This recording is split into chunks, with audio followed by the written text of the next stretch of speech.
Hello बच्चों, मैं Munna sir स्वागत करता हूं आपके channel success point classes Bettiah में। आज हम लोग पढ़ेंगे चैप्टर सेकेंड क्लास 10th का मैथ होगा, जिसका नाम है बहुपद। क्या नाम है? बहुपद। बहुपद में हम लोग पढ़ेंगे सबसे पहले इसका परिचय पढ़ेंगे। क्या पढ़ेंगे? परिचय। तो कि अब किसी से मान लीजिए हम मिलना चाहते हैं तो मिलेंगे, तो सबसे पहले उससे के घर में एंट्री करने या फिर उसके जानने से पहले हमको उसके बारे में पता करना पड़ेगा कि वो क्या है, उससे परिचय करना पड़ेगा या परिचय देना पड़ेगा या फिर लेना पड़ेगा। तो हम लोग तो परिचय इसका लेंगे कि क्या पढ़ना है हम लोग को। तो इस चैप्टर के अंदर हम लोग को पढ़ना है चर, अचर, घात, पद, बीजीय व्यंजक, बहुपद, बहुपद के घात, बहुपद के प्रकार, बहुपद का मानक रूप, बहुपद का मान और बहुपद का शून्यक। और एक और चीज़ हमें यहाँ पढ़ेंगे, बहुपद का गुणनांक। क्या पढ़ेंगे? बहुपद का गुणनांक क्या होता है। ठीक है, तो ये पढ़ने से पहले हम सबसे पहले यहाँ से लेंगे कि हम लोग आज ये नया नहीं हम लोगों के लिए, ये नया नहीं हम लोगों के लिए। ये क्या है? सबसे पहले हम लोग 6th क्लास में पढ़े थे बीजगणित। उसके बाद 7th में जब आए तो पढ़े सरल गणित। फिर जब हम 8th में आए तो पढ़े एक चर वाले रैखिक समीकरण।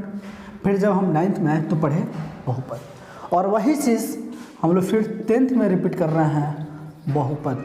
अगर आपने पढ़ा है तो ठीक है 9th में, अगर नहीं पढ़ा है तो भी कोई घबराने की ज़रूरत नहीं है। आपको हर चीज़ क्लियर समझ में आएगा और बेहतर तरीके से समझ में आएगा। ओके, तो सबसे पहले हम लोग देखेंगे बहुपद का मतलब क्या होता है। बहुपद का मतलब क्या होता है? बहुपद का मतलब बहुपद, दो बात में टूटा हुआ।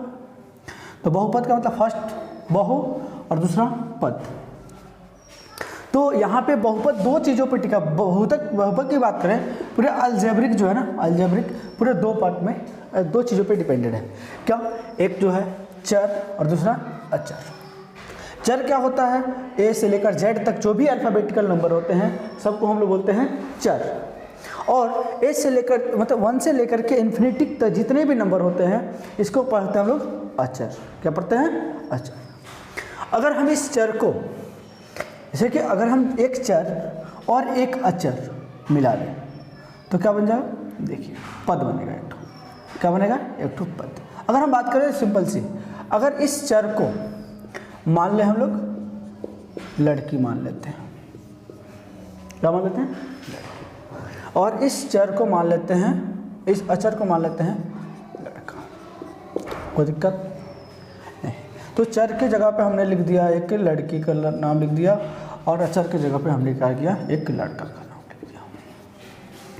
ठीक है, तो आप सबसे पहले मैं आपको एग्जांपल देना चाहूँगा। एक नाम मान लीजिए यहाँ पे एक है, एक पर्सन है जिसका नाम है श्याम, और इनके दो बेटे हैं रामू और मोहन। हाँ, ठीक। अगर एक परिवार की बात करें तो अभी तक तो श्याम चाचा की एक ही परिवार है। अब मान लीजिए इस लड़के की उन्होंने शादी कर दी तो यहाँ पे एक और परिवार बन जाएगा, रामू का परिवार। अगर इसके बाद एक और उन्होंने किया शादी इस मोहन का तो ये हो जाएगा मोहन का परिवार।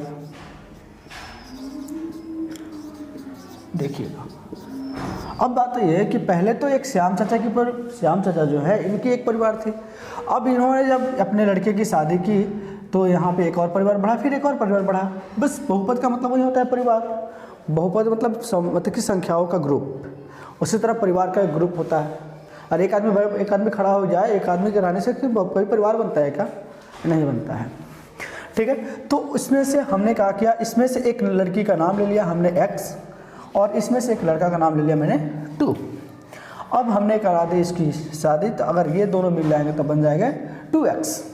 तो जो अगर मान लीजिए कि ये अगर रामू काका अपने बेटे की शादी करेंगे तो एक लड़की की ज़रूरत पड़ेगी और एक लड़का की। किसी की जब शादी होती है तो लड़का लड़की के जब मैरिड होता है तो एक परिवार बनता है जिसका नाम है, हम लोग एक नया परिवार का निर्माण होता है। ठीक है, उसी तरह जब एक x और 2x जब मिलेगा तो एक नया पद का निर्माण होगा जिसे हम लोग कहते हैं पद। ठीक है, अब इसके बाद ये पद के बारे में बात करेंगे हम लोग। ये चर समझ में आ गया आपको कि चर क्या होते हैं? चर क्यों? क्योंकि ये हमेशा जो है ना, ये वाली जो पर्सन है ना, ये कब बदल जाए किसी को पता नहीं रहता। कब बदल जाए ये किसी को पता नहीं, इसकी बात की, इसकी मन की भावना को तो किसी आज तक नहीं समझ पाया, तो हम लोग क्या समझेंगे। सेकंड चीज़ है, इनको तो झेलना ही है, ये कभी बदलते नहीं है। एक का वैल्यू जो है कभी यहाँ पे भी एक होगा, और इंडिया, पाकिस्तान, जापान, दुनिया के किसी कोने में चले जाइएगा तो इसका वैल्यू 1 ही होगा। लेकिन ए से लेकर जेड तक जो एक्स वाई जेड जो होते हैं, आपको पता है कि उसकी वैल्यू बदलती रहती है। जैसे मान लिया हमने एक्स का बराबर 2 मान लिया, कभी एक्स बराबर 3 आ जाता है, कभी एक्स बराबर -5 आ जाता है, कभी एक्स, समझे बहुत सारे नंबर आते हैं ना, इसलिए मैं इसको कहता हूँ ये बदलते रहते हैं, राइट। चलिए अब यहाँ पे अब घात की बात करेंगे। अरे जब इनकी शादी होगी तो 2-4 बच्चे तो आएंगे ना, एक भी आ सकते हैं, नहीं भी आ सकते हैं। तो देखो ये जो है ना, इसका पावर 2x का पावर, यानी कि पावर, यानी कि इसी को कहते हैं घात, सॉरी क्या कहते हैं, घात, 2x का पावर। तो ये जो है ना घात कहलाता है। लेकिन एक बात ये देखना है कि बहुपद, याद रखिएगा बहुपद किसे कहते हैं। हम यहाँ पे थोड़ा सा डिफिनेशन लिखने की कोशिश करेंगे। बहुपद का मतलब क्या होता है? चर का घात, चर का घात हमेशा हमेशा पूर्ण संख्या होगा। क्या होगा? पूर्ण संख्या होगा। अगर ये पूर्ण संख्या नहीं है तो समझ लीजिए बहुपद नहीं है। अब बता दें आपको कि पूर्ण संख्या क्या कहलाती है। पूर्ण संख्या क्या कहलाती है? पूर्ण संख्या का मतलब ये होता है ऐसी संख्या जो 0, 1, 2, 3, 4, 5 जो नंबर हो उसे कहते हैं पूर्ण संख्या। अब कहोगे सर माइनस वाली नंबर भी होता है पूर्ण संख्या? नहीं, -2, -3, -5 ये कभी पूर्ण संख्या नहीं हो सकती।